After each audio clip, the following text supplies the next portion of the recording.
సాక్షాత్తు దేశ అత్యున్నత న్యాయస్థానాన్ని సుప్రీంకోర్టుని కేంద్రం ప్రశ్నించినటువంటి సందర్భం, సుప్రీంకోర్టు తీరుని ఎండగట్టినటువంటి సందర్భం కనిపిస్తోంది. ఎస్, ఏదైతే అత్యున్నత విలువలు కలిగినటువంటి పోస్టులు ఉంటాయో, గవర్నర్లు కావచ్చు, రాష్ట్రపతికి కావచ్చు, వీళ్ళపైన మీరు డెడ్ లైన్స్ పెట్టడం ఏమిటి అంటూ కూడా దేశ అత్యున్నత న్యాయస్థానాన్ని కేంద్ర ప్రభుత్వం ప్రశ్నించినటువంటి తీరు ఇప్పుడు రాజకీయ వర్గాల్లో సర్వత్రా చర్చనీయాంశంగా మారింది. ఆల్రెడీ తెలంగాణలో సుమారుగా 10 మంది ఎమ్మెల్యేలు ఆల్రెడీ ఫిరాయింపు ఎమ్మెల్యేలు వెళ్ళారు కాంగ్రెస్ పార్టీలోకి. సో ఈ క్రమంలో అక్కడ ఆ పార్టీలో ఉన్నటువంటి బీఆర్ఎస్ వర్కింగ్ ప్రెసిడెంట్గా ఉన్నటువంటి కేటీఆర్ సుప్రీంకోర్టులో ఒక పిటిషన్ వేయడం మనం చూసాం. ఆ పిటిషన్పై స్పందించినటువంటి సుప్రీంకోర్టు నేరుగా స్పీకర్కి ఒక డెడ్ లైన్ పెట్టారు. మీరు ఆ డెడ్ లైన్లోగా ఈ యొక్క ఫిరాయింపు ఎమ్మెల్యేలకు సంబంధించి ఖచ్చితమైనటువంటి చర్యలు తీసుకోవాలని. సో ఎంటైర్ అది ఏమైనా కూడా ఖచ్చితంగా దేశవ్యాప్తంగా ఉన్నటువంటి శాసనసభ వ్యవస్థలు కావచ్చు, ఈ యొక్క రాష్ట్రపతి, మరొక వైపు ఆ యొక్క రాష్ట్రాల గవర్నర్లకు కూడా ఈ యొక్క వార్తని ఖచ్చితంగా ఇంప్లిమెంట్ చేయాల్సిన అవసరం ఎంతైనా ఉందని కూడా చాలామంది చెప్తున్నారు. సో ఏదేమైనా సరే ఈ వార్త ఎందుకు వచ్చిందని అంటే కనుక ఖచ్చితంగా వాస్తవానికి తమిళనాడులో మన పొరుగు రాష్ట్రం ఉన్నటువంటి తమిళనాడు గవర్నర్ రవి అక్కడ స్టాలిన్ ప్రవేశపెట్టినటువంటి 10 బిల్లుల్ని ఆయన ఆపేసినటువంటి సందర్భం. సో ఈ క్రమంలో అక్కడ ఉన్నటువంటి స్టాలిన్ సర్కార్ సుప్రీంకోర్టు మెట్లు ఎక్కడం. సో సుప్రీంకోర్టు ఏం చేసిందనంటే మీరు ఖచ్చితంగా ఈ 10 బిల్లుల విషయంలో ఖచ్చితంగా మీరు ఒక చర్య తీసుకోవాలి, ఏదో ఒకటి మీరు ఒక చర్యలు అయితే తీసుకోవాలంటూ కూడా ఒక డెడ్ లైన్ పెట్టి, ఒక డేట్ పెట్టి, ఒక ఆదేశాలు సైతం ఇవ్వడం అనేది నిజంగా ఈ యొక్క రాజ్యాంగ బద్ధమైనటువంటి వీటిల్లోకి న్యాయ వ్యవస్థల జోక్యం సరికాదంటూ కూడా ఇప్పుడు సాక్షాత్తు సుప్రీంకోర్టుని కేంద్ర ప్రభుత్వం ప్రశ్నించినటువంటి తీరు. మరోవైపు రాష్ట్రపతి కూడా ద్రౌపది ముర్ము కూడా 14 ప్రశ్నలు సంధిస్తూ అసలు మీ యొక్క ఇందులో మీ యొక్క చర్యలు ఏమిటి, సుప్రీంకోర్టుకు ఉన్నటువంటి అధికారాలు ఏమిటి, మీరు మాకిచ్చే సూచనలు ఏంటంటూ కూడా రాష్ట్రపతి డైరెక్ట్గా సుప్రీంకోర్టుకి 14 ప్రశ్నలు సంధించినటువంటి సందర్భం కూడా ఇప్పుడు కనిపిస్తోంది. ఏదేమైనా సరే ఒక ఇన్సిడెంట్, దేశ అత్యున్నత న్యాయస్థానాన్ని కేంద్ర ప్రభుత్వం ప్రశ్నించినటువంటి ఒక ఇన్సిడెంట్, మరోవైపు రాష్ట్రపతి సుప్రీంకోర్టుని ప్రశ్నించినటువంటి 14 ప్రశ్నలతో కూడినటువంటి ప్రశ్నల వర్షం కావచ్చు. ఇది యావత్ కంట్రీకి ఆపాదించదగ్గ విషయంగా మనం చెప్పుకోవచ్చు. ఈ క్రమంలోనే మరొక వైపు కేసీఆర్కి ఫిరాయింపు ఎమ్మెల్యేలు షాక్ ఇచ్చారు అనేటువంటి వార్త కూడా చాలా వార్తాపత్రికల్లో ఇప్పటికే పుంకాలుగా వస్తున్నాయి. ఎస్, ఖచ్చితంగా. ఎందుకంటే సుప్రీంకోర్టు ఎక్కడ కూడా స్పీకర్కి కానీ ఇతరత్ర వేరే వాళ్ళకి కానీ ఎక్కడ కూడా డెడ్ లైన్ విధించడం అనేది సరికాదనేది ఈ వార్త సారాంశం. సో ఈ క్రమంలో ఎక్కడ కూడా రేపు మాపు ఉప ఎన్నికలు కూడా వచ్చే అవకాశాలు లేవు అనేటువంటిది కూడా చాలా స్పష్టంగా తెలుస్తోంది. సో చూద్దాం అసలు జరుగుతాయా జరగవా. ఎందుకంటే గతంలో బీఆర్ఎస్ గవర్నమెంట్లో కూడా చాలామంది కాంగ్రెస్ సంబంధించినటువంటి ఎమ్మెల్యేలు ఆనాడు ఫిరాయింపు ఎమ్మెల్యేలుగా వెళ్ళినటువంటి సందర్భం చూసాం. ఆనాడు కూడా ఎక్కడ వచ్చేసాయి, ఎక్కడ బైపోల్ కూడా రాలేదు కదా. సో ఇది కూడా అంతే. ఈ 10 మంది ఎమ్మెల్యేలు అంతే, బీఆర్ఎస్కి సంబంధించినటువంటి ఎమ్మెల్సీలు అది కూడా అంతే. వాళ్ళు అలాగే ఉంటారు తప్ప ఆ స్థానాల్లో ఎక్కడ కూడా, ఆ 10 స్థానాల్లో ఎక్కడ కూడా బైపోల్ వచ్చే అవకాశాలు లేవు అనేది కూడా చాలామంది ఉద్ఘాటిస్తున్నటువంటి పరిస్థితి. సో దీనికి సంబంధించినటువంటి ఒక పూర్తి స్థాయి విశ్లేషణ ఒక ఢిల్లీ వేదికగా, హస్తిని వేదికగా ఏం జరిగింది, తమిళనాడు టు ఢిల్లీ అని ఒక అంశాన్ని తీసుకుని మొత్తం ఎంటైర్ మీకు వివరించే ప్రయత్నం అయితే నేను చేస్తాను. ఒక రాష్ట్ర శాసనసభ ఆమోదించినటువంటి బిల్లులపై చర్యలు తీసుకోవడానికి రాష్ట్రపతి, గవర్నర్లకు గడువు విధించడం రాజ్యాంగపరమైన గందరగోళానికి దారితీస్తుందని కేంద్ర ప్రభుత్వం సుప్రీంకోర్టుకి తెలియజేసింది. అలా చేయడం ఒక ప్రభుత్వం తనకు రాజ్యాంగం ఇవ్వని అధికారాన్ని అందిపుచ్చుకొని చెలాయించినట్లు అవుతుందని పేర్కొంది. రాజ్యాంగ వ్యవస్థలోని ఒక అంగం వైఫల్యం, నిష్క్రియ లేదా తప్పిదాన్ని సాకుగా చూపి మరో అంగం రాజ్యాంగం తనకు దాఖలు పరిచని అధికారాన్ని చెలాయించడం సాధ్యం కాదు. ప్రజా ప్రయోజనం పేరుతోనూ, వ్యవస్థాగత అసంతృప్తి పేరుతోనూ, రాజ్యాంగ విలువల పేరుతోనూ మన రాజ్య వ్యవస్థలోని ఒక అంగం మరో అంగానికి సంబంధించినటువంటి అధికారాలను కబలిస్తే అది రాజ్యాంగపరమైన గందరగోళానికి దారితీస్తుంది. మన రాజ్యాంగ నిర్మాతలు అలాంటి పరిస్థితిని ఊహించలేదు అని కేంద్రం కోర్టుకు నివేదించింది.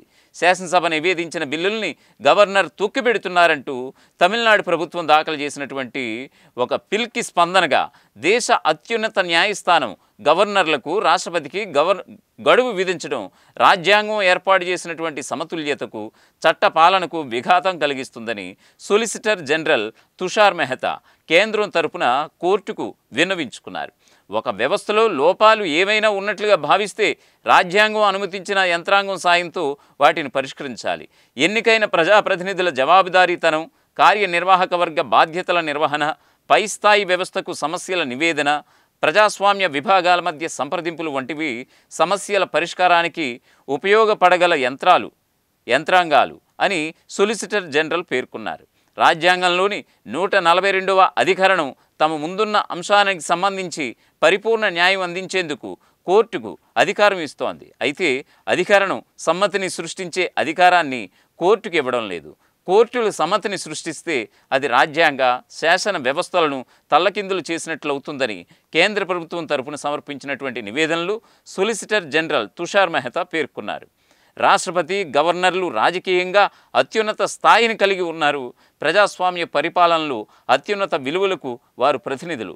వారికి సంబంధించినంత వరకు ఏవైనా లోపాలుంటే వాటిని రాజకీయ, రాజ్యాంగపరమైన యంత్రాంగాల సాయంతో పరిష్కరించుకోవాలి. ప్రతి విషయంలోనూ న్యాయస్థానాల జోక్యం తప్పనిసరి కాదు. సమస్యలు ఏవైనా ఉన్నాయని భావిస్తే వాటిని రాజకీయంగా పరిష్కరించాలి తప్ప తప్పనిసరిగా న్యాయస్థానం సాయంతో మాత్రమే పరిష్కరించాల్సిన పని లేదని తుషార్ మెహతా కోర్టుకు వివరించారు. శాసనసభ ఆమోదించి గవర్నర్లకు నివేదించినటువంటి బిల్లులకు సంబంధించి సుప్రీంకోర్టు ఇటీవల వెల్లడించినటువంటి తీర్పును ఆయన సవాల్ చేశారు. శాసనసభ ఆమోదించినటువంటి బిల్లులను గవర్నర్కు నివేదించడానికి సంబంధించి 200వ రాజ్యాంగ అధికరణం బిల్లును రాష్ట్రపతి పరిశీలనకు రిజర్వ్ చేయడాన్ని నిర్దేశించే 201 రాజ్యాంగ అధికరణం ఉద్దేశపూర్వకంగానే రాష్ట్రపతి, గవర్నర్లకు గడువు విధించలేదని సొలిసిటర్ జనరల్ తెలిపారు. ఏదైనా నిర్ణయం తీసుకోవడానికి నిర్దిష్ట గడువు ఉండాలని రాజ్యాంగం భావించినప్పుడు రాజ్యాంగం స్పష్టంగా ఆ గడువు ఎంత అన్నది పేర్కొంటుంది. అలాంటి నిర్దిష్ట గడువేది విధించినప్పుడు అందుకు సంబంధించిన అధికారాల వినియోగంలో కొంత సడలింపు ధోరణి ప్రదర్శించాలి అన్నది రాజ్యాంగం అభిమతం. లేని గడువును విధించడం రాజ్యాంగాన్ని సవరించడమే అవుతుందని కేంద్రం స్పష్టం చేసింది. శాసన నిర్మాణ, కార్యనిర్వాహక న్యాయ వ్యవస్థలు ప్రభుత్వం సమతూలంగా ముందుకు సాగడానికి ఉద్దేశించినవి అయినా అవి ఒకదాని అధికారాల్లోకి మరొకటి చొరబడలేవు. రాష్ట్రపతి, గవర్నర్లకు ఉన్నటువంటి అధికారాలు అలా చొరబాటుకు వీల్లేనివి అని ప్రభుత్వం పేర్కొంది. రాజ్యాంగంలోని 200వ అలాగే 201వ అధికరణాల కింద రాష్ట్రపతి, గవర్నర్లకు ఉన్నటువంటి అధికారాలకు సంబంధించినటువంటి 14 ప్రశ్నలని రాష్ట్రపతి మే 13న సుప్రీంకోర్టుకు సమర్పించి వాటిపై కోర్టు నుంచి న్యాయ సలహా కోరినటువంటి విషయం విదితమే. తమిళనాడు గవర్నర్ ఆర్ఎన్ రవి ఆ రాష్ట్ర శాసనసభ ఆమోదించినటువంటి 10 బిల్లుల్ని తొక్కిపెట్టిన ఉదంతంపై దాఖలైనటువంటి పిల్కి స్పందిస్తూ సుప్రీంకోర్టు బిల్లులపై నిర్దిష్ట గడువులోగా చర్యలు తీసుకోవాలని తీర్పు వెలువరించింది.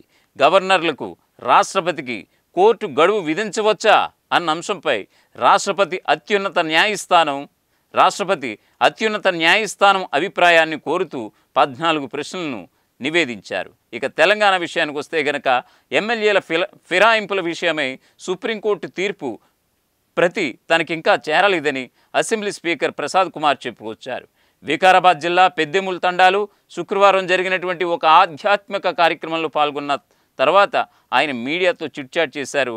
ఎమ్మెల్యేల పార్టీ ఫిరాయింపులపై అసెంబ్లీ స్పీకర్ పరిశీలించి నిర్ణయం తీసుకోవాలని సుప్రీంకోర్టు చెప్పింది. ఈ విషయమై మీరే నిర్ణయం తీసుకున్నారని ఒక మీడియా ప్రతినిధి అడిగినటువంటి ప్రశ్నకు స్పందిస్తూ కోర్టు తీర్పు ప్రతి తనకు అందిన తర్వాత స్పందిస్తానని ఆయన చెప్పడం జరిగింది. ఏదేమైనా సరే గత బీఆర్ఎస్ హయాంలో తెలంగాణ విషయంలో చూసుకుంటే కనుక గత బీఆర్ఎస్ హయాంలో చాలామంది టీడీపీకి సంబంధించి కావచ్చు, మరీ ముఖ్యంగా కాంగ్రెస్కి సంబంధించి చాలామంది ఫిరాయింపు ఎమ్మెల్యేలు ఉన్నారు. సో ఆ క్రమంలో ఆ టైంలో ఎక్కడా కూడా బైపోలు వచ్చిన పరిస్థితి లేదు. ఎక్కడా కూడా సుప్రీంకోర్టు గడువు విధించినా కూడా ఇక్కడ స్పీకర్ అనేది కూడా చాలా పాత్ర కీలకం. ఆయనే ఒక సుప్రీం ఈ యొక్క దీనికి సంబంధించి శాసనసభ వ్యవస్థకు సంబంధించి. సో ఆయన చెప్పినట్టుగానే ఇక్కడ అన్నీ కూడా జరుగుతూ ఉంటాయి. అసెంబ్లీలో కావచ్చు, బయట వాట్ ఎవర్ ఈ యొక్క కాన్స్టిట్యున్సీకి సంబంధించి. సో ఏదేమైనా సరే ఆనాడు జరగలేదు బై పోల్స్. ఇప్పుడు ఈ 10 ఎవరైతే ఈ కాంగ్రెస్లోకి జంపింగ్ జిలానీలు ఉన్నారో సుమారుగా 10 మంది బీఆర్ఎస్ నుంచి వలస వచ్చిన వాళ్ళు. సో ఈ 10 మంది నియోజకవర్గాల్లో కూడా ఎక్కడ కూడా ఉప ఎన్నికలు జరిగే ప్రసక్తే లేదనేది కూడా తాజా వార్తను బట్టి మనకి చాలా స్పష్టంగా అర్థమవుతుందని చెప్పుకోవచ్చు. అసలైన తొలి వెలుగు. ఫాలో వాట్సాప్ @తొలి వెలుగు official.